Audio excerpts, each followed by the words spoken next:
सुबह का समय था। मोहन की टपरी पर चूल्हे पर चाय उबल रही थी और गांव के कुछ लोग वहां गंभीर मुद्रा में बैठे थे। अब तो घर से बाहर निकलना भी मुश्किल हो गया है। आए दिन लोग गांव से गायब हो रहे हैं। ये सब उस शापित जंगल की वजह से हो रहा है। पिछले 3 महीनों में 5 बार ऐसा हुआ है। जो भी उस जंगल की तरफ जाता है उसे वो निगल जाता है। हाँ, आजकल तो शाम के 6 बजते ही लोग यहाँ से गुजरने में भी कतराते हैं। अरे मेरे तो धंधा ही चौपट हो गया है। वैसे मैंने एक बड़े हकीम से सुना था कि उस जंगल के ठीक बीचों बीच एक ब्रह्म वृक्ष है। उसकी जड़ों में एक ऐसी दिव्य जड़ी बूटी है जो मरते हुए आदमी को भी जिंदा कर दे। हैं? क्या काका? कुछ भी बोल रहे, चाहे जो खास हो वहाँ, पर मैं तो कभी न जाऊं। जान है तो जहान है। गांव की बाहरी छोर पर रमेश लालटेन लिए घर जा रहा था। हे भगवान, आज तो बहुत देर हो गई। हमको सही सलामत घर पहुंचा दे। तभी उसे जंगल के अंदर से एक हलचल सुनाई देती है। कौन है वहाँ? कौन है? अचानक झाड़ियों में जोर से हलचल होती है और 2 हाथ उसके पैर जकड़कर उसे अंदर खींच लेते हैं। बचाओ! अगले दिन चंदनपुर गांव के बस स्टैंड पर एक बस आकर रुकती है। बस से आनंद उतरता है, जिसे देख वहाँ खड़े लोग आपस में कानाफूसी करने लगते हैं। लो, आ गए शहरी बाबू, बड़का कलेक्टर बनके। जब गांव से मन भर गया था तो अब वापस काहे आए हैं? अरे भाई, शहर की चकाचौंध देख ली होगी तो अब यहाँ गांव के किसानों को ज्ञान बांटने आए होंगे। आनंद उनकी बातें सुनकर मुस्कुराते हुए आगे बढ़ जाता है और सीधे अपने बचपन के दोस्त मोहन के घर पहुँचता है। मोहन आंगन में काम कर रहा था। जैसे ही उसकी नजर आनंद पर पड़ती है, उसका चेहरा खिल उठता है। आनंद, मेरे भाई। दोनों दोस्त एक दूसरे को गले से लगा लेते हैं। आओ बैठो और बताओ, कैसी चल रही तुम्हारी कृषि वैज्ञानिक की पढ़ाई? पढ़ाई तो पूरी हो गई है, इसलिए तो अब हमेशा के लिए वापस आ गया हूँ। ये तो बहुत अच्छी बात है। हाँ, पर लगता है गांव वाले आज भी मुझसे नाराज हैं। सब सोचते हैं कि मैं इस गांव की मिट्टी को पिछड़ा समझकर शहर भाग गया था। दिल छोटा ना करो भाई, धीरे धीरे सब समझ जाएंगे। तभी अचानक मोहन सीना पकड़कर जोर से खांसने लगता है। आनंद तुरंत टेबल से पानी का ग्लास उठाकर उसे देता है। मोहन, तुम ठीक हो? हाँ, मैं ठीक हूँ। बस मामूली सी खांसी हो गई है। मोहन की पत्नी, जो हाथ में चाय की ट्रे लिए खड़ी थी, उसने कहा, आनंद भैया, अच्छा हुआ आप आ गए। जरा इन्हें समझाइए ना कि डॉक्टर को दिखा ले। कई हफ्तों से बीमार हैं ऐसे ही। रात होते ही इनकी खांसी इतनी बढ़ जाती है कि रात भर ठीक से सो ही नहीं पाते हैं। अरे आरती, अपने आप ठीक हो जाएगा ना? नहीं मोहन, भाभी ठीक कह रही हैं। तुम्हारी हालत देखकर ये कोई मामूली खांसी नहीं लगती है। इसलिए आज शाम को ही तुम मेरे साथ डॉक्टर के पास चलोगे और इस पर मैं कोई ना नहीं सुनूंगा। अरे पर अच्छा ठीक है, चल देंगे तुम्हारे साथ। शाम के वक्त अस्पताल के केबिन में डॉक्टर साहब मोहन की जांच कर रहे थे। बीमारी की वजह से मोहन का चेहरा बिल्कुल पीला पड़ चुका था। मोहन, ये खांसी तुम्हें कब से आ रही है? डॉक्टर साहब, करीब 2 हफ्ते हो गए और तुम अब आ रहे हो। इतनी बड़ी लापरवाही ठीक नहीं है मोहन। बीमारी को मजाक समझ रखा है क्या? डॉक्टर की डांट अभी खत्म नहीं हुई थी कि मोहन अपना हाथ सीने पे रखकर जोर से खांसने लगा। उसकी आंखें जैसे पलकने लगी और वो बेंच से नीचे चक्कर खाकर गिर गया। मोहन, आंखें खोलो भाई। कंपाउंडर तुरंत मोहन को उठाकर स्ट्रेचर पर लेटाता है और कुछ देर की जांच के बाद डॉक्टर गंभीर चेहरा लिए आनंद के पास आते हैं। आई एम सॉरी, अब बहुत देर हो चुकी है। इनका इन्फेक्शन फेफड़ों में बहुत बुरी तरह फैल चुका है। अब इनकी बीमारी ठीक नहीं की जा सकती। नहीं डॉक्टर साहब, ऐसे हाथ मत खड़े करिए। मेरे दोस्त को बचा लीजिए। अब कुछ नहीं हो सकता आनंद, बहुत देर हो चुकी है। डॉक्टर की बात सुनते ही आनंद का दिल टूट जाता है और वो बेबसी से मोहन को देखने लगता है। डॉक्टर की कही बात जब आरती तक पहुंचती है तब वो फूट फूट कर रोने लगती है। नहीं, मैं आपको कुछ नहीं होने दूंगी। मैं उस जंगल में जाऊंगी और वहाँ की दिव्य जड़ी बूटी मैं आपके लिए लेकर आऊंगी। पागल मत बनो आरती। जो भी उस जंगल में गया है वो कभी लौट कर नहीं आया। अपनी जान खतरे में डालने की कोई जरूरत नहीं है। नहीं, मैं आपकी एक नहीं सुनूंगी। मुझे अब जाना होगा। तुम्हें मेरी कसम है, तुम कहीं नहीं जाओगी। जो किस्मत में लिखा है वो होकर रहेगा। आनंद दोनों की बात सुन रहा था। अपने दोस्त को इस हालत में देख वो मन ही मन एक फैसला करता है। नहीं मोहन, मैं तुम्हें कुछ नहीं होने दूंगा। तुम्हारे पीछे पूरा परिवार है, पर मेरा कोई नहीं है। मुझे कुछ हो भी गया तो किसे फर्क पड़ेगा। मैं उस शापित जंगल में जरूर जाऊंगा। अगली सुबह आनंद कंधे पर बैग और हाथ में लाठी लिए चुपके से गांव की सीमा पार करता है। वो बिना पीछे मुड़े सीधा जंगल के घने रास्तों के अंदर बढ़ जाता है। जंगल के घने पेड़ों के बीच कबीले के लोग आग जलाकर भोजन पका रहे थे। चारों तरफ बड़े बड़े पत्थरों और लकड़ियों का घेरा था और चूल्हे पर एक बड़े से बर्तन में कंदमूल उबल रहे थे। चिंगा, जरा और कर्मा पात तोड़ कर ले आ। इसके बिना तो हमारा भोजन अधूरा है। हाँ, और साथ में झुर्रा मिर्च भी ले आता हूँ। इसकी तीखी खुशबू से खाना देर तक ताजा रहता है। हो रहा नाका नाका तुम चारानुम माँ का जंगल रूहा हो या चिंता ना करे सरदार, जितनी जरूरत होगी हम उतना ही लेंगे। आपकी सीख हमें ठीक से याद है, जंगल से कभी लालच नहीं करना। माई, वो घायल हिरनी अब कैसी है? कल मैंने ब्रह्म वृक्ष की औषधि से उस घायल हिरनी का इलाज कर दिया था और आज देखो वो फिर कैसे दौड़ रही है।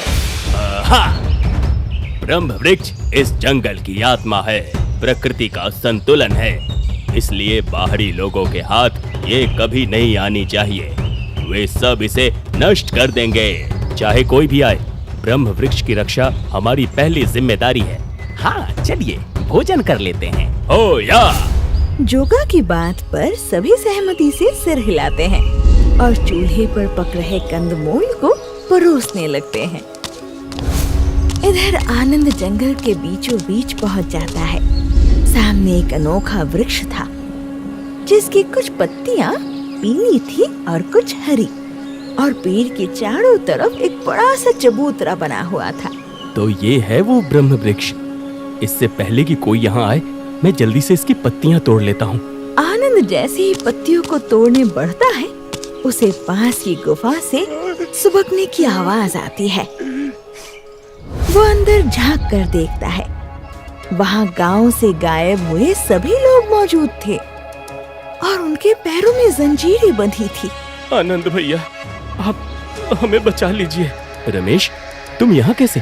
और ये सब क्या है? भैया, हम सब लोगों को ये कबीले वालों ने बंदी बना लिया है। हमें घर जाने नहीं दे रहे हैं। तभी आनंद की नजर रमेश के दाएं हाथ पर पड़ती है, जहाँ से उसका अंगूठा गायब था। रमेश, तुम्हारा दाएं हाथ का अंगूठा ये किसने किया? इन कबीले वालों ने। ये बोले कि अगर ब्रह्म वृक्ष की जड़ी बूटी चाहिए तो अपनी मर्जी से अंगूठे की बलि देनी होगी, पर जैसे ही कोई अंगूठा देता है ये लोग उसे यहाँ बंदी बना लेते हैं।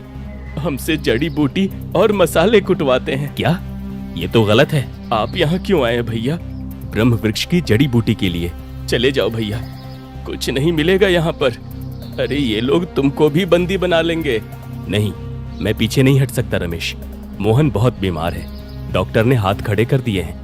मैं उसके लिए ये जड़ी बूटी लेकर ही जाऊंगा। अरे नहीं भैया, मत पड़ो चक्कर में, ये लोग कभी नहीं मानेंगे। भाग जाओ यहाँ से। रमेश की बात पूरी भी नहीं हुई थी कि अचानक गुफा के मुहाने पर हाथ में भाला लिए जोगा और चिंगा आकर खड़े हो जाते हैं। हाँ रुम, जंगल में एक और बाहरी आ गया, पकड़ो इसे। ले चलो, अब इसका फैसला सरदार ही करेंगे। जोगा और चिंगा झपट कर आनंद को दबोच लेते हैं और उसे सरदार भेड़ू के पास ले जाते हैं। सरदार, यही है वो बाहरी जो चुपके से गुफा तक पहुंच गया। कौन हो तुम और यहाँ किस इरादे से आए हो? मेरा नाम आनंद है। मैं यहाँ किसी गलत इरादे से नहीं आया हूँ। मुझे बस ब्रह्म वृक्ष की थोड़ी सी जड़ी बूटी चाहिए थी ताकि मैं अपने दोस्त की जान बचा सकूं। हारुम, तुड़ा बहा, बामारू, नाका, नाका छुमा। आप ठीक कह रहे हैं सरदार, ये बाहरी इस जंगल की पवित्रता नष्ट करने ही आया है। नहीं, ऐसा नहीं है। मैं आपसे विनती करता हूँ, मुझे सिर्फ थोड़ी सी औषधि दे दीजिए। मेरा दोस्त मोहन बहुत बीमार है, कृपया मेरी सहायता कीजिए। ठीक है, ये आप क्या बोल रहे हैं सरदार? मेरी बात अभी पूरी नहीं हुई है। इस जंगल से कुछ भी ले जाने का एक कड़ा नियम है लड़के। ब्रह्म वृक्ष की जड़ी बूटी बलिदान मांगती है। अगर तुम्हें वो औषधि चाहिए तो तुम्हें अपनी मर्जी से अपने दाएं हाथ के अंगूठे की बलि देनी होगी। लेकिन मैं अपने अंगूठे की बलि नहीं दूंगा, क्योंकि मुझे सच पता चल चुका है। आप जड़ी बूटी के बदले अंगूठा लेते हैं और फिर छल से लोगों को यहीं बंदी बना लेते हैं। ये कोई नियम नहीं, आपकी चाल है। हाँ, रुक जाओ, ये कोई चाल नहीं, हमारा रक्षा कवच है। और माई धनी की आंखों में बरसों पुराना दर्द उभर आता है। आज से सालों पहले कुछ चालाक और लालची व्यापारी इस जंगल में आए थे। उन्होंने हमारे सीधे साधे पूर्वजों का फायदा उठाया और धोखे से कागजों पर उनके अंगूठे का निशान ले लिया। वे हमारा पूरा जंगल हड़पना चाहते थे। हम बेघर होने वाले थे। तब इस ब्रह्म वृक्ष ने हमारी पुकार सुनी। लालची मनुष्य, जिस अंगूठे के उपयोग से तुमने इन निर्दोषों को छला है, वो अंगूठा अब तुम्हारा नहीं रहेगा। ये अंगूठा अब हमेशा के लिए इसी माटी में मिल जाएगा। तभी वृक्ष से एक तेज रोशनी निकलती है और व्यापारी का अंगूठा पल भर में गायब हो जाता है। उसी दिन से इस जंगल की ये प्रथा है कि कोई बाहरी अपना अंगूठा लेकर यहाँ से वापस नहीं जाएगा। अब फैसला तुम्हारा है लड़के। दोस्त की जान के बदले अपने अंगूठे का दान देना है या नहीं? अतीत में जो हुआ वो गलत था, मैं मानता हूँ, लेकिन उसकी सजा आज के बेकसूरों को देना कहाँ का न्याय है? पुरानी नफरत की वजह से किसी की जान दांव पर लगा देना, ये तो अंधविश्वास है सरदार। हमारे नियम और परंपरा को अंधविश्वास बोलता है बाहरी। हमें सब मालूम है, तुम लोग आज भी नहीं बदले हो। अगर हमने तुमको मौका दिया तो कल फिर कोई कागज का टुकड़ा लेकर हमारा ये जंगल काटने आ जाएगा। सब एक जैसे नहीं होते सरदार, आप मुझ पर भरोसा कीजिए। जोगा चिंगा, इसे भी बंदी बना लो। रात का समय था। मशालों की रोशनी में सभी जंगलवासी ब्रह्म वृक्ष की तरफ आते हैं। देखा, मैंने कहा था ना, वृक्ष पहले से और ज्यादा सूख गया है। इसकी हरी पत्तियां पीली पड़कर जमीन पर गिर रही हैं। हे वन के राजा, हमसे ऐसी क्या भूल हो गई? क्या आपका क्रोध इस तरह बरस रहा है हम पे? ये हमसे रूठ गए हैं माई, क्योंकि आज हमने उस लड़के का अंगूठा लिए बिना अपनी परंपरा को अधूरा छोड़ दिया। वो बाहरी भी यहाँ छल करने के इरादे से आया था, इसलिए ये सब हो रहा। जोगा, जाओ उस बाहरी लड़के को गुफा से बाहर लेकर आओ। जोगा तुरंत आनंद को गुफा से बाहर लाकर खड़ा कर देता है। लड़के, तुमने इन्हें क्रोधित किया है, अब तुम्हें अपना अंगूठा देना ही होगा। देना ही होगा।